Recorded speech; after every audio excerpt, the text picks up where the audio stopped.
Services are at bbcworldservice.com.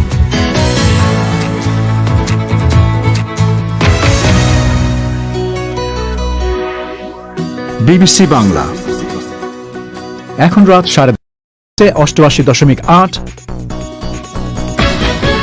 রংপুরে 88.8 আপনারা যেখানে আছেন বিবিসি আপনার সাথেই আছে।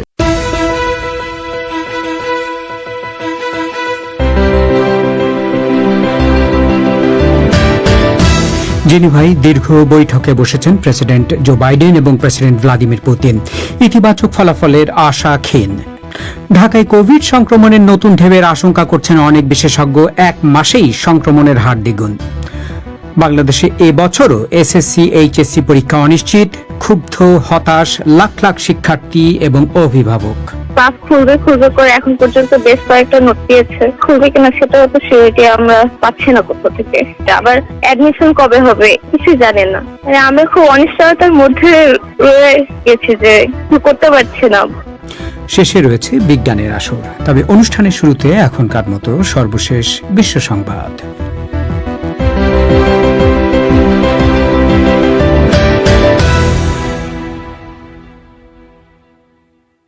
বিবিসি বাংলা খবর পড়ছি মাসুদ হাসান খান। যুক্তরাষ্ট্রের প্রেসিডেন্ট জো বাইডেন এবং রুশ প্রেসিডেন্ট ভ্লাদিমির পুতিন জেনিভাতে এক বৈঠক করছেন। 5 ঘন্টা ব্যাপী এই বৈঠকে তারা দুই দেশের মধ্যে বিরাজমান বিরোধগুলোর আপোষের রাস্তা খুঁজে বের করার চেষ্টা করছেন। লেক জেনেভার তীরে এক ভিলায় বৈঠকে বসার আগে দুই নেতা করমর্দন করেন। তবে এই বৈঠক থেকে তেমন কোনো ইতিবাচক ফল কেউই আশা করছেন না। বৈঠকের আগে দুই নেতার কেউই অন্যের সম্পর্কে তেমন প্রশংসাসূচক কিছু বলেননি। তবে মিস্টার পুতিন বলেছেন, পরমাণু অস্ত্র নিয়ন্ত্রণ, সিরিয়া ও লিবিয়ার যুদ্ধ এবং জলবায়ু পরিবর্তনের মতো বিষয়ে দুই দেশ একসাথে কাজ করতে পারে। ফ্রান্সে রোববার থেকে রাতের বেলা কারফিউ প্রত্যাহার করা হচ্ছে। গত বছর অক্টোবর থেকে যৌক্তিক কোনো কারণ ছাড়াই রাতে বাইরে বেরোনো নিষিদ্ধ করা হয়। এছাড়া বৃহস্পতিবার থেকে লাইনে দাঁড়ানো অবস্থায় ছাড়া ঘরের বাইরে ফেস মাস্ক ব্যবহারের বাধ্যবাধকতা উঠিয়ে নেওয়া হচ্ছে। আজ মন্ত্রিসভার এক বৈঠকে সদস্য দেশগুলোর সাহায্যের জন্য ইউরোপীয় ইউনিয়নের গঠিত 90,000কে $1,600 কোটি দেওয়া হচ্ছে। তবে ইইউ এর এই তহবিল থেকে সবচেয়ে বেশি সাহায্য পাবে ইতালি, তারপর স্পেন। রাশিয়ার রাজধানী মস্কোতে নতুন করে কোভিড সংক্রমণ বেড়ে যাওয়ায় সেবা খাতের কর্মীদের ভ্যাকসিন নেওয়া বাধ্যতামূলক করা হয়েছে। মস্কোর মেয়র সার্গেই সোবিয়ানিন বলেছেন, 15 জুলাইয়ের মধ্যে কমপক্ষে 60% কর্মীকে প্রথম ডোজের টিকা নিতে হবে। 15 আগস্টের মধ্যে দ্বিতীয় ডোজ শেষ করতে হবে। রাশিয়ায় এখন পর্যন্ত 13% মতো নাগরিক অন্তত এক ডোজ টিকা নিয়েছেন। ভারতে এক বৃদ্ধ মুসলিমকে মারধরের ঘটনায় সোশ্যাল মিডিয়া প্ল্যাটফর্ম টুইটার ছাড়াও কয়েকজন সাংবাদিক এবং একটি নিউজ ওয়েবসাইটের বিরুদ্ধে ধর্মীয় ভাবাবেগে উস্কানি দেওয়ার অভিযোগে মামলা দায়ের করা হয়েছে। উত্তরপ্রদেশ রাজ্যের পুলিশ এই মামলা করেছে। সোশ্যাল মিডিয়ায় ছড়িয়ে পড়া ভিডিও ফুটেজে দেখা গেছে একদল যুবক ওই বৃদ্ধকে পেটাচ্ছে এবং তাকে হিন্দু এক দেবতার নাম জপার জন্য চাপ দিচ্ছে। কিন্তু পুলিশ বলছে ওই মারধরের ঘটনার সাথে ধর্মীয় বিদ্বেষের কোনো যোগাযোগ নেই। ইউরো 2020 ফুটবল টুর্নামেন্টের এক সংবাদ সম্মেলনে পর্তুগিজ তারকা ক্রিস্টিয়ানো রোনাল্ডো তার সামনে রাখা কোকা কোলার কিছু বোতল সরিয়ে ফেলার পর ওই কোম্পানির শেয়ার মূল্য পড়ে গেছে। স্বাস্থ্য সচেতন হিসেবে পরিচিত রোনাল্ডো কোকের বদলে পানি পান করতে বলেছেন।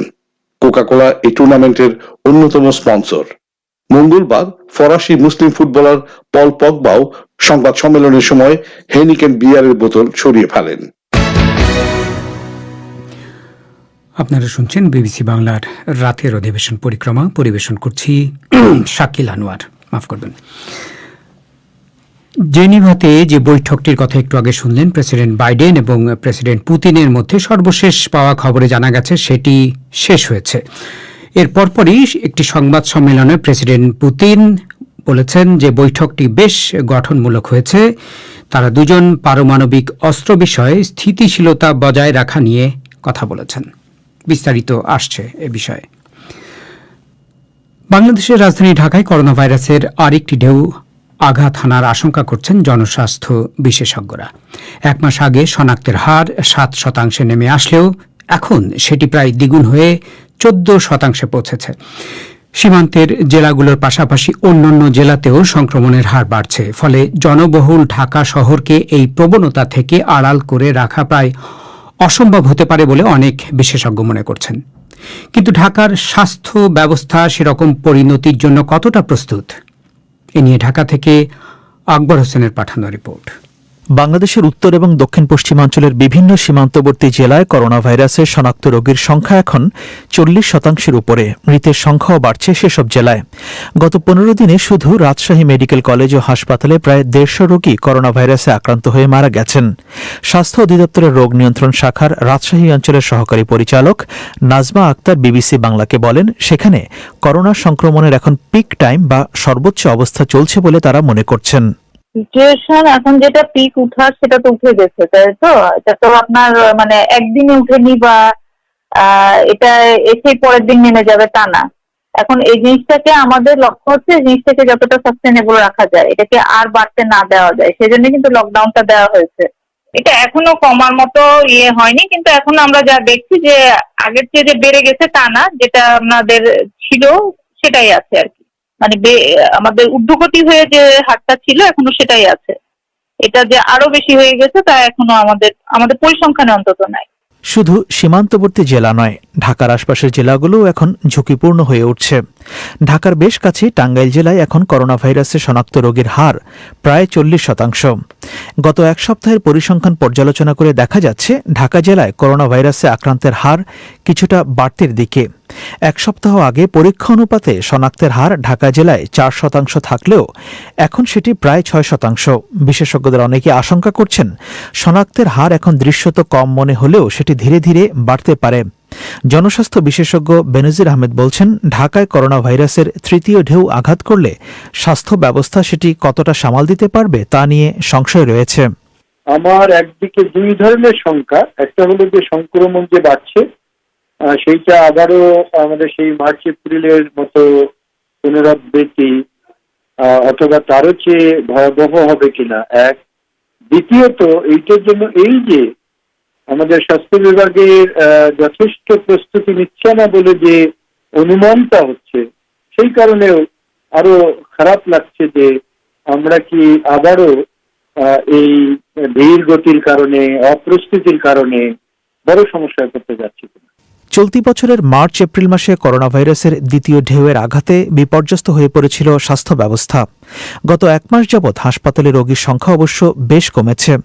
স্বাস্থ্য অধিদপ্তরের পরিসংখ্যানে দেখা যাচ্ছে ঢাকায় কোভিড চিকিৎসার জন্য নির্ধারিত হাসপাতাল শয্যার 77% খালি রয়েছে। কিন্তু করোনা ভাইরাসের তৃতীয় ঢেউ আঘাত করলে জনবহুল ঢাকা শহরের স্বাস্থ্য ব্যবস্থা সেটি সামাল দিতে পারবে কিনা। আজ এক অনলাইন সংবাদ সম্মেলনে বিষয়টি জিজ্ঞেস করেছিলাম স্বাস্থ্য অধিদপ্তরের অন্যতম মুখপাত্র অধ্যাপক নাজমুল ইসলামকে। এই মুহূর্তে কোভিড ডেডিকেটেড 7,000 শয্যা বরাদ্দ আছে হাসপাতালে। রোগীর সংখ্যা যদি 8,000 হয়ে যায় তাহলে সেটি কিন্তু ব্যবস্থা করা অত্যন্ত চ্যালেঞ্জিং হয়ে দাঁড়াবে। আর আমরা যদি শতকরা হারে বিবেচনা করি যে ঢাকা শহরে কত, এখনো সেটি কিন্তু 10%-এর নিচে আছে। আমরা যদি আরো নির্দিষ্ট করে আমরা বলি যে ঢাকা শহরে এখন শনাক্তের শতকরা হার কত, তাহলে আমরা গত 24 ঘন্টার ফলাফল দেখলে সেটি কিন্তু এখনো 6%-এর নিচে আছে। কিন্তু সারা বাংলাদেশের চারপাশ থেকে যদি রোগীর সংখ্যা বাড়তে থাকে এবং আন্তজেলা যদি যাওয়া আসাটি চলতে থাকে তাহলে কিন্তু ঢাকাতেও রোগীর সংখ্যা বেড়ে যাওয়ার একটি আশঙ্কা থেকেই যায়। গাণিতিক মডেল বিশ্লেষণ করে বিশেষজ্ঞদের অনেকেই এরই মধ্যে ধারণা দিয়েছেন জুলাই মাসে বাংলাদেশে করোনা ভাইরাসের আরেকটি সর্বোচ্চ পিক বা চূড়া আসতে পারে। বাংলাদেশ কমো মডেলিং গ্রুপের আওতায় যেসব বিশ্লেষক এই সম্ভাব্য চিত্র এঁকেছেন তারা সেটি গত 30 মার্চ সরকারের কাছে জমা দিয়েছেন। পরিস্থিতি সেদিকে গেলে ঢাকার অবস্থা আরও নাজুক হবে বলে বিশ্লেষকরা আশঙ্কা করছেন। আকবর হোসেন। ওদিকে বাংলাদেশে করোনা ভাইরাসের সংক্রমণ ঊর্ধ্বমুখী হওয়ায় এসএসসি এবং এইচএসসি পরীক্ষা আদৌ নেওয়া সম্ভব হবে কিনা, আর পরীক্ষা না হলে বিকল্প কি হবে তা নিয়ে চিন্তাভাবনা চলছে বলে জানিয়েছেন কর্মকর্তারা। গতকাল শিক্ষামন্ত্রী দীপু মনিও একই ধরনের কথা বলেছেন। মহামারীর কারণে গত 15 মাস ধরে দেশের শিক্ষা প্রতিষ্ঠানগুলো বন্ধ রয়েছে। এখন কবে পরীক্ষা হবে, আদৌ হবে কিনা, উচ্চশিক্ষার ক্ষেত্রে কি ব্যবস্থা হবে, এ নিয়ে শিক্ষার্থী এবং অভিভাবকদের মধ্যে অনিশ্চয়তা কাজ করছে। ঢাকা থেকে আরো জানাচ্ছেন সাইয়েদা আক্তার। মহামারীর কারণে যখন দেশের শিক্ষা প্রতিষ্ঠানগুলো বন্ধ ঘোষণা করা হয়, জুহাইরিয়া আনান তখন উচ্চ মাধ্যমিক প্রথম বর্ষের শিক্ষার্থী ছিলেন। এরপর অনলাইনেই পরীক্ষা দিয়ে দ্বিতীয় বর্ষে উত্তীর্ণ হবার পর এবছর তার এইচএসসি পরীক্ষা দেবার কথা। বাংলাদেশে সাধারণত এপ্রিল মাসে এই পরীক্ষা অনুষ্ঠিত হয়ে থাকে, কিন্তু জুহাইরিয়া বলছেন করোনা ভাইরাসের কারণে এখন অনিশ্চিত হয়ে গেছে সবকিছু। আমাদের এক্সাম নিয়ে তো কিছুই বলছে না যে কবে হবে। ক্লাস খুলবে করে এখন পর্যন্ত বেশ কয়েকটা নোট দিয়েছে, কিন্তু এখন এরপর আবার খুলবে কিনা সেটাও তো সিউরিটি আমরা পাচ্ছি না কোথা থেকে। আবার অ্যাডমিশন কবে হবে, এইচএসসি এর পরে অ্যাডমিশনের একটা অ্যাডমিশন দেয়া লাগবে, এখন আমরা ওটা কবে হবে ওটার বিষয়ে কিছুই জানি না। আমি খুব অনিশ্চয়তার মধ্যে রয়ে গেছি যে কিছু করতে পারছি না। জুহাইরিয়ার মতো কয়েক লক্ষ শিক্ষার্থী এবছর এইচএসসি পরীক্ষা দেবেন। বাংলাদেশে 2020 সালের উচ্চ মাধ্যমিক ও সমমানের পর্যায়ে মোট পরীক্ষার্থীর সংখ্যা ছিল 13,65,000-এর বেশি। পরীক্ষার্থীদের মতো উদ্বেগে রয়েছেন তাদের অভিভাবকেরাও। জুহাইরিয়ার মা মুসলেমা চামেলি বিবিসিকে বলেছেন, শিক্ষা প্রতিষ্ঠান বন্ধ থাকায় সন্তানের পড়াশোনার স্বাভাবিকতায় ছেদ পড়েছে। এক সময় ছিল যারা সময় মতো পড়তে বসতো, সময় মতো টিচারের কাছে যেত, কোচিং করতো, সবকিছু একটা সময় মতো ছিল, কিন্তু এখন তো এগুলো নাই। আসলে বাসায় কিন্তু টিচার দিয়েছি ওকে আমি, তার ভাবেই দেখা যায় যে আর এক সময় আবার ও আবার কি করতেছে, ওই মোবাইল, হয়তো মোবাইলে গেম নিয়ে আসে। এই তো সমস্যা, তো এই টেনশন তো এইটাই আমাদের, যে কি করবে ওরা পরবর্তীতে। এদিকে শিক্ষা বোর্ডগুলো বলছে ইতিমধ্যেই কর্মকর্তারা। ঢাকা শিক্ষা বোর্ডের চেয়ারম্যান অধ্যাপক নেহাল আহমেদ বিবিসিকে বলেছেন, কর্তৃপক্ষ চেষ্টা করবে সময় পিছিয়ে হলেও পরীক্ষা নিতে, কিন্তু সংক্রমণ পরিস্থিতির কারণে নেহাত সম্ভব না হলে বিকল্প মূল্যায়নের চিন্তাভাবনা রয়েছে তাদের। আমরা তো পুরোপুরি প্রস্তুত, সমস্ত বোর্ডগুলি প্রশ্নপত্র পর্যন্ত তৈরি করে রেখেছে এবং সরকার যখনই বলবে তখনই আমরা পরীক্ষা নিতে বোর্ডগুলি প্রস্তুত আছে। তবে বাস্তবতা হলো যে এটা পাবলিক পরীক্ষার সবার একটা সমতার ব্যাপার আছে, সব জায়গায় যাতে সবাই সমান সুবিধা পায়। এই সবকিছু মিলিয়ে আমরা যদি পরীক্ষা নিতে পারি, করোনা পরিস্থিতির কারণে আমরা সংক্ষিপ্ত সিলেবাসও দিয়েছিলাম, আমরা অপেক্ষা করছি সময়ের জন্য। এখনো আমরা সর্বোচ্চ চেষ্টা করবো, যদি এমন পরিস্থিতির সৃষ্টি হয় সারা দেশে যে আমরা পরীক্ষা নেওয়ার পরিস্থিতি করবো না, করোনা পরিস্থিতি আরো খারাপের দিকে চলে গেল, তখন তো আমরা পারবো না, এটা সত্য। তখন হয়তো আমাদেরকে বাধ্য হয়ে বিকল্প করে চিন্তা ভাবনা করতে হবে। বাংলাদেশে করোনা ভাইরাসের সংক্রমণ বৃদ্ধির মুখে এপ্রিল মাসের 5 তারিখ থেকে দেশে চলছে লকডাউন।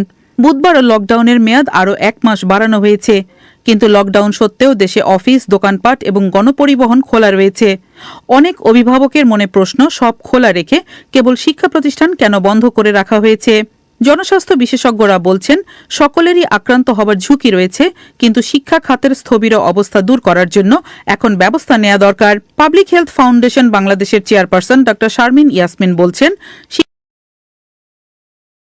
শিক্ষার্থীদের বয়স বিবেচনা করে এবং তাদের ভ্যাকসিন দেওয়ার মাধ্যমে ঝুঁকি কমানো সহ নানা ধরনের ব্যবস্থা বিবেচনায় নিতে হবে সরকারকে।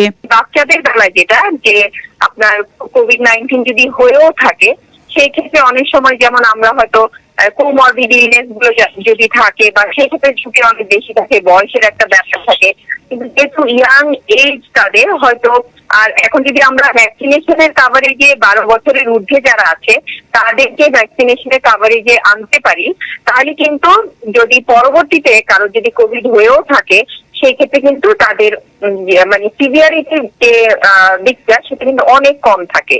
হ্যাঁ, এবং হয়তো মায়ের পর্যায়ে থেকে হয়তো তারা ভালো হয়ে যাবে। বাংলাদেশে এই মুহূর্তে করোনা ভাইরাস সংক্রমণের হার 15% কাছাকাছি। শিক্ষামন্ত্রী দীপুমণি বলেছিলেন, সংক্রমণের হার 5% না নামলে শিক্ষা প্রতিষ্ঠান খোলার কথা ভাববে না সরকার। সৈয়দ আক্তার, ঢাকা থেকে। বলিউড তারকা মিঠুন চক্রবর্তীকে উস্কানিমূলক বক্তব্য দেওয়ার অভিযোগে আজ কলকাতার পুলিশ জেরা করেছে। মিস্টার চক্রবর্তী একসময় তৃণমূল কংগ্রেসের সংসদ সদস্য থাকলেও পশ্চিমবঙ্গ নির্বাচনের আগে বিজেপিতে যোগ দেন তিনি। ভোটের প্রচারে তার কিছু জনপ্রিয় সিনেমার ডায়লগ তিনি বলে বেরিয়েছেন, যেগুলোকে হিংসায় উস্কানি বলে পুলিশের কাছে অভিযোগ দায়ের করা হয়। সেই মামলাতেই আজ তাকে জেরা করা হয়েছে। এ নিয়ে বিস্তারিত জানাতে কলকাতা থেকে এখন আমার সাথে যোগ দিচ্ছেন আমাদের সংবাদদাতা অমিতাভ ভট্টশালী। অমিতাভ, মিঠুন চক্রবর্তীকে উস্কানিমূলক বক্তব্য দেওয়ার জন্য যে জেরা আজকে কলকাতার পুলিশ করেছে, তারা ঠিক আসলে কি জানতে চেয়েছে তার কাছ থেকে? দেখুন শাকিল, কলকাতা হাইকোর্টের নির্দেশে এই মানিকতলা থানা, কলকাতা পুলিশের অন্তর্গত একটি থানা, মানিকতলা থানার অফিসারেরা আজকে মিঠুন চক্রবর্তীকে প্রায় 40-45 মিনিট জেরা করে। ভার্চুয়াল মাধ্যমে এই জেরা হয়েছে। মূলত পুলিশ তার কাছ থেকে যেটা জানতে চেয়েছিল যে ভোটের প্রচারে কবে কি কি বক্তৃতা তিনি করেছেন, এবং এছাড়াও যেটা জানতে চাওয়া হয় যে বিজেপির হয়ে যে ভোট প্রচার করেছেন তার জন্য কি দল তাকে টাকা দিয়ে নিয়ে এসেছিল না কি তিনি দলের সদস্য হিসাবে ওইসব জনসভায় গিয়েছিলেন। আর পুলিশ সূত্রগুলো এটাও বলছে যে মিস্টার চক্রবর্তী তদন্তকারীদের বলেছেন যে টাকার বিনিময়ে নয়, বিজেপির সদস্য হিসেবে তিনি ওইসব ভাষণ দিয়েছেন। আর সিনেমার যেসব সংলাপ তিনি বলেছেন সেগুলো খুবই জনপ্রিয়, সেই জন্যই তিনি জনসভায় সেগুলো শোনান। এবং এখানে জানিয়ে রাখি যে এই জেরা এড়ানোর জন্য মিঠুন চক্রবর্তী কলকাতা হাইকোর্টে আবেদন করেছিলেন, কিন্তু আদালত জানিয়ে দেয় যে তাকে তদন্তের মুখোমুখি হতেই হবে। তারপরেই আজকে তাকে জেরা করা হলো। তো শাকিল, মানে যে মামলাটা হয়েছিল কোন কোন মানে ডায়ালগ, ফিল্মের ডায়ালগ তিনি বলে বেরিয়েছেন যেগুলো যারা মামলা করেছেন তারা মনে করেছেন হিংসায় উস্কানি দিতে পারে? দেখুন, প্রথমে জানিয়ে রাখি যে যারা মামলা করেছে সেই সংগঠনটি তৃণমূল কংগ্রেসের ঘনিষ্ঠ বলেই পরিচিত, এবং তাদের অভিযোগ করেছিল তারা যে মিঠুন চক্রবর্তী কয়েকটি বিশেষ সংলাপ জনসভাগুলোতে বলছেন যেগুলো আসলে হিংসা ছড়ানোর উস্কানি। যেমন মারবো এখানে, লাশ পড়বে শ্মশানে, তার একটা অত্যন্ত জনপ্রিয় ডায়লগ। অথবা আমি জল ধরাও নই, বেলে বোড়াও নই, আমি জাত গোখরো, এক ছোবলে ছবি। এই বিশেষ ডায়লগগুলি তিনি বারে বারে বলেছেন জনসভাতে, এবং ওই সব সভাতে যে হাজির বিজেপির যে সদস্য সমর্থক তারা বিপুল হাততালিও দিয়েছেন। তবে এটাও বোঝা যাচ্ছে শাকিল যে এই অভিযোগটা কিছুটা রাজনৈতিক বটে। মিস্টার চক্রবর্তী একসময় তৃণমূল কংগ্রেসের সংসদ সদস্য ছিলেন, তারও আগে তিনি বামফ্রন্টের সমর্থক ছিলেন, কিন্তু বেশ কয়েক বছর ধরেই মিঠুন চক্রবর্তী সক্রিয় রাজনীতি থেকে বাইরেই থাকছিলেন। হঠাৎই ভোটের ঠিক আগে তাকে নিজেদের দলে যোগ দেওয়ায় বিজেপি, এবং কলকাতায় নরেন্দ্র মোদীর যে বড় জনসভাটা হয়েছিল সেখানেই তিনি দলে যোগ দেন। আর ওই সভা থেকেই ওই ডায়লগগুলো তিনি আসলে বলতে শুরু করেছিলেন। শাকিল, তো মানে ভোট পরবর্তী, পশ্চিমবাংলায় ভোট পরবর্তী হিংসা নিয়ে বিজেপি বারবারই অভিযোগ তুলেছে। এখন তাদের একজন তারকা সদস্যের বিরুদ্ধেই এই অভিযোগ। ঠিকই শাকিল, ভোট পরবর্তী হিংসা নিয়ে গণনার রাত থেকেই অভিযোগ তুলতে শুরু করে বিজেপি। তাদের কয়েক হাজার কর্মী সমর্থক এখনো বাড়ি ছাড়া বলে তারা দাবি করে, এবং বেশ কয়েকজনকে খুন আর কয়েকজন নারী সমর্থককে ধর্ষণ করা হয়েছে বলে অভিযোগ করেছে বিজেপি। আর নিচুতলার কর্মী সমর্থকদের পাশে যে সবসময় সবগুলি ঘটনাতে বিজেপির নেতৃত্ব হাজির হতে পারছেন তা নয়, এ নিয়ে দলে ক্ষোভও আছে। কিন্তু যেটা একটু আগেই বলছিলাম যে এই যে বিশেষ অভিযোগটা মিঠুন চক্রবর্তীর বিরুদ্ধে, সেটাকে কিন্তু বিশ্লেষকরা তৃণমূল কংগ্রেসের রাজনৈতিক পদক্ষেপ হিসেবেই দেখছেন কিছুটা। বিজেপি যেমন তৃণমূল কংগ্রেসের বিরুদ্ধে হিংসা ছড়ানোর অভিযোগ করছে ভোটের পর দিন, ভোট গণনার পর থেকে, তারই পাল্টা হিসেবে বিজেপি নেতার বিরুদ্ধে হিংসায় উস্কানি দেওয়ার অভিযোগ এখন তোলা হচ্ছে, যেটা তদন্ত করছে মানিকতলা থানার পুলিশ। শাকিল, অমিতাভ, আপনাকে ধন্যবাদ। কলকাতা থেকে বলছিলেন আমাদের সংবাদদাতা অমিতাভ ভট্টশালী। আপনারা শুনছেন বিবিসি বাংলার রাতের অধিবেশন পরিক্রমা। শোনা যাচ্ছে রেডিও ছাড়াও আমাদের ওয়েবসাইটে www.bbcbangla.com-এ। এবারে আজকের ম্যাগাজিন বিজ্ঞানের আসর। অল্প কিছু তিমির পেটের ভেতরে এমন একটি জিনিস পাওয়া যায় যা স্বর্ণের মতো দামি। এর নাম অ্যাম্বারগ্রিস। প্রথম কথা হচ্ছে অ্যাম্বারগ্রিস শুধুই মাত্র স্পার্ম হোয়েলের ভেতর পাওয়া যায়, অন্য কোনো ধরনের হোয়েলের মধ্যে, অন্য কোনো ধরনের তিমির মধ্যে অ্যাম্বারগ্রিসের অস্তিত্ব পাওয়া যায়নি। সে কারণে এটা এত দুর্লভ যে এর প্রতি কেজির মূল্য দাঁড়িয়েছে লক্ষ লক্ষ টাকা। চাঁদে মানুষ পাঠানোর জন্য শক্তিশালী এক রকেট তৈরি করেছে নাসা। আর গবেষণা বলছে শিশুর নিজেকে শারীরিকভাবে কষ্ট দেওয়ার প্রবণতা ঠেকানো সম্ভব। এসব নিয়েই এ সপ্তাহের বিজ্ঞানের আসর পরিবেশন করছি মিজানুর রহমান খান। যুদ্ধ বিধ্বস্ত দেশ ইয়েমেনে একদল জেলের জীবন হঠাৎ করেই বদলে গেছে। তিমি মাছের পেটের ভেতরে পাওয়া দুর্লভ এক জিনিস বদলে দিয়েছে তাদের ভাগ্য। অন্যান্য দিনের মতো সেদিনও তারা এডেন উপসাগরে মাছ ধরতে গিয়েছিলেন। এক পর্যায়ে তারা একটি মরা স্পাম তিমি ভাসতে দেখেন। তখনও তারা ভাবতে পারেননি যে এর পেটের ভেতরে আছে মহামূল্যবান এক পদার্থ। এই জিনিসটির নাম অ্যাম্বারগ্রিস, যার বাজার মূল্য 15 লাখ মার্কিন ডলারের বেশি। একজন জেলে বলছেন, সকালবেলায় একজন জেলে তাদেরকে ফোন করে জানান যে তিনি সাগরে একটি তিমি মাছের মরদেহ ভাসতে দেখছেন, যার ভেতরে অ্যাম্বারগ্রিস পাওয়া যাবে বলে তিনি ধারণা করছেন। এরপর তারা সেখানে ছুটে যান। কাছে যাওয়া মাত্র তীব্র একটা গন্ধ নাকে এসে লাগে। পরে সেটাকে সমুদ্রের তীরে নিয়ে এসে পেট কেটে দেখা গেল তার ভেতরে অ্যাম্বারগ্রিস। সব তিমির পেটে এই অ্যাম্বারগ্রিস থাকে না।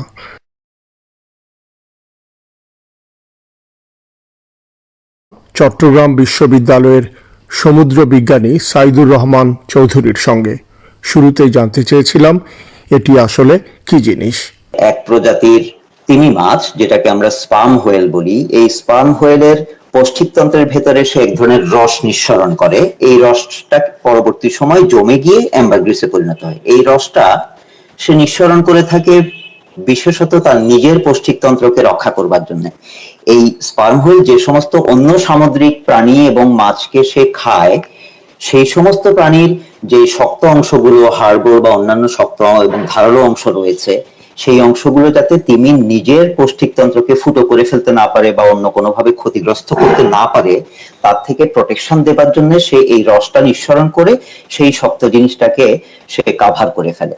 সাধারণত এটা ছোট ছোট লাম্পে জমাট বাঁধে এবং সেগুলো তার এই পৌষ্টিক যেই মল রয়েছে মলের সাথে বেরিয়ে যায়। কিন্তু কখনো কখনো এগুলো যখন বেশি পরিমাণে অ্যাকুমুলেট করে, তখন সে একটা বড়সড় লাম্পে তার পৌষ্টিকতন্ত্রের ভেতরেই থাকে এবং সেটা তখন তার বায়ুপথ দিয়ে আর বের হবার মতো অত ছোট আকৃতির থাকে না। তখন কখনো কখনো বিজ্ঞানীদের ধারণা যে তিমি এগুলো অনেক সময় মুখ দিয়ে বের করে, সেজন্যই এই অ্যাম্বারগ্রিসের আরেক নাম হচ্ছে হোয়েল ভমিট, যে এটা স্পার্ম হোয়েলের বমি। তার মানে সব স্পার্ম হোয়েলের মধ্যে এই অ্যাম্বারগ্রিস পাওয়া যাবে না, কিছু কিছু স্পার্ম হোয়েলের মধ্যে হয়তো বা এটা পাওয়া যেতে পারে।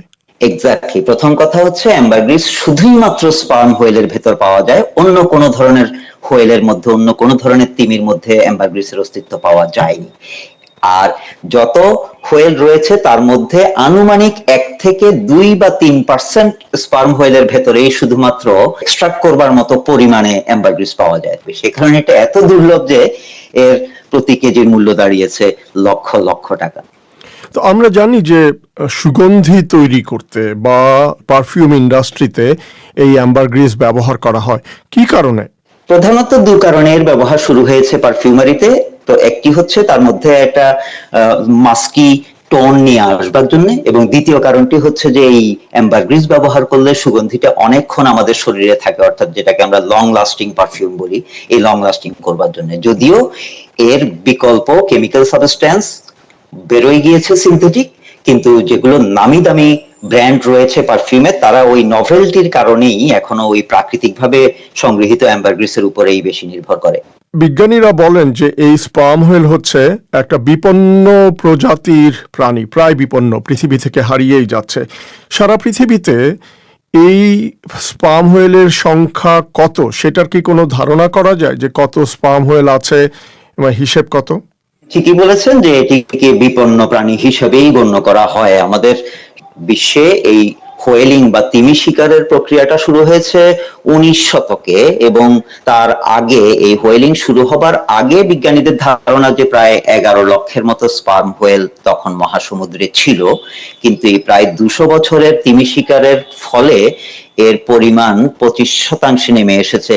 এখন ধারণা করা হয় যে আনুমানিক হয়তো 3 লক্ষের মতো জীবিত স্পার্ম হোয়েল সমুদ্রে রয়েছে।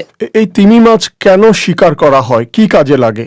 তিমি মাছ শিকার শুরু হয়েছে একদিকে প্রথমত কিছু দেশের মানুষ তিমি মাছের মাংস খাবার হিসেবে গ্রহণ করে থাকি। এছাড়াও তিমি মাছে প্রচুর পরিমাণ অন্যান্য, বিশেষ করে তিমির যে তেল চর্বি আছে, এগুলোর বিভিন্ন কমার্শিয়াল ইন্ডাস্ট্রিয়াল ব্যবহার ছিল, এবং অ্যাম্বারগ্রিস এর মধ্যে একটা, যে এরও ব্যবহার ইতিমধ্যে মানুষ যেহেতু জেনেছে। এরকম বহু মূল্যবান জিনিস যেগুলোর আরো 200 বছর আগে অনেকগুলোরই কোনো সিনথেটিক কেমিক্যাল সাবস্টিটিউট ছিল না, যার ফলে মানুষ প্রাকৃতিকভাবেই বিভিন্ন প্রাণী উদ্ভিদ থেকে বিভিন্ন ধরনের কেমিক্যাল সামগ্রী সংগ্রহ করত। সেই কারণেই ওই 19 শতকের দিকে এই তিমি শিকারটার প্রবণতা বাড়ে।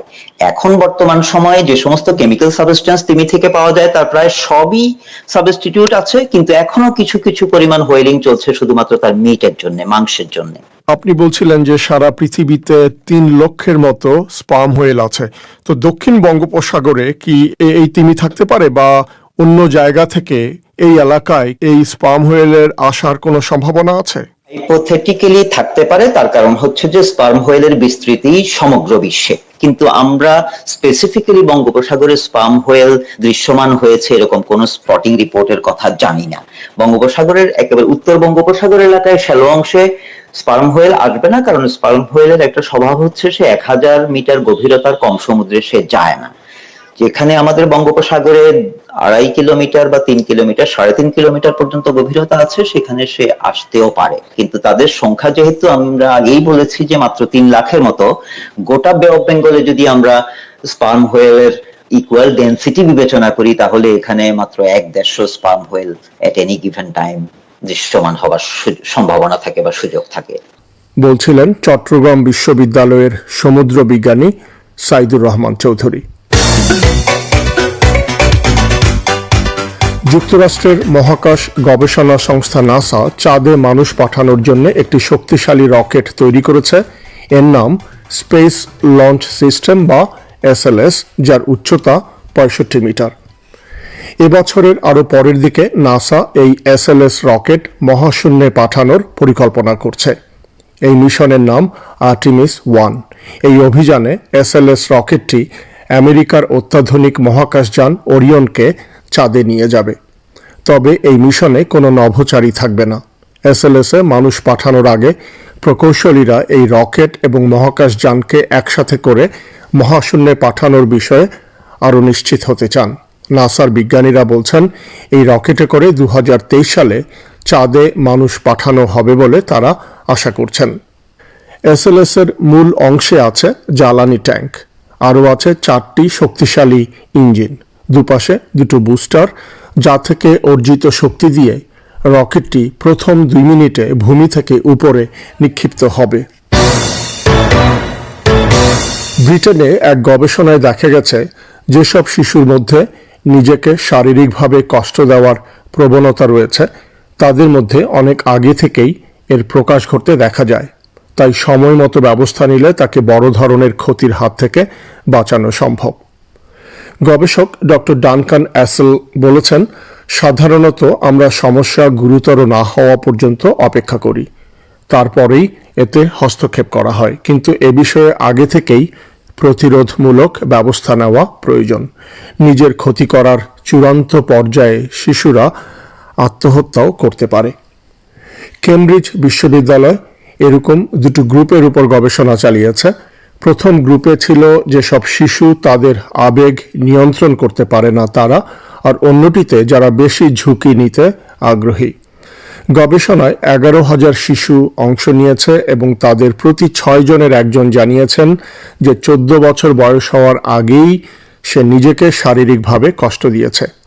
গবেষণাটি বলছে স্কুলে এন্টি বুলিং পদক্ষেপ এবং শিশুদের ঘুমের মান উন্নত করার মাধ্যমে পরবর্তী জীবনে তাদের নিজের ক্ষতি করার ঝুঁকি কমানো সম্ভব। এরই সঙ্গে শেষ করছি এ সপ্তাহের বিজ্ঞানের আসর।